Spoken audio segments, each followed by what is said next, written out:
Hi అండి, నేను ఈరోజు వరలక్ష్మి మహాదేవికి నేను సారీ అది ఎలా పెట్టాలి, కలశం ఎలా తయారు చేయాలో చూపిస్తాను. ఇదిగోండి, ముందు మనం ఇలాగా ఒక గిన్నె తీసుకొని దానిపైన మనం కలశానికి పెట్టుకొని ఇందులోని నేను మామూలు వాటర్ వేస్తున్నానండి. మీరు ఇందులో గంగాజలం వేసుకోవచ్చు, ఇంకేమైనా పసుపు కుంకాలు. జస్ట్ నేను వీడియో మీకు చూపిద్దామని నేను చేస్తానండి. అంటే చాలా సింపుల్గా మనం చేసుకోవచ్చు. ఇప్పుడు చూడండి, నేను 2 మడతలు పెట్టాను సారీ ప్లేటింగ్ చేయడానికి. ఇదిగోండి, ఇప్పుడు చూడండి, చాలా సింపుల్గా నేను సారీ ప్లేటింగ్ చేసేస్తున్నాను. ఇదిగోండి, నేను సారీ ప్లేటింగ్ చేశాను.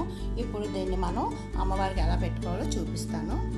ఇదిగోండి, సారీ ప్లేటింగ్ చేసాను కదా.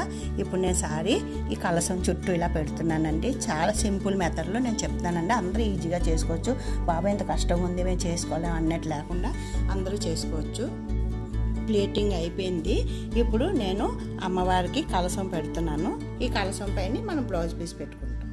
ఇంకా చూడండి, ఎంత సింపుల్గానో మనం దీనిపైన అమ్మవారికి కలశం పైన ఇలా బ్లౌజ్ పీస్ పెట్టేసుకుంటున్నాము.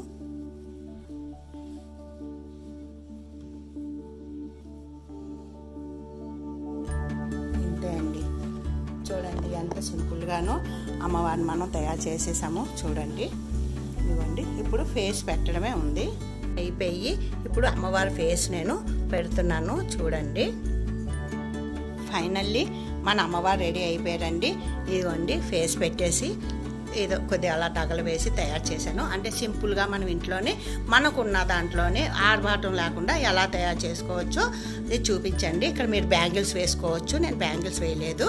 నెక్స్ట్ అంతే అండి, ఇంకా మనం ఏమి పెద్ద ఆర్భాటం చేయక్కర్లేదు. పూజ రోజు మనం ఇలా పువ్వులు పెట్టేసుకొని పూజ చేసుకోవడమే. ఇది మీకు నచ్చేటైతే like, share, subscribe. Thank you for watching.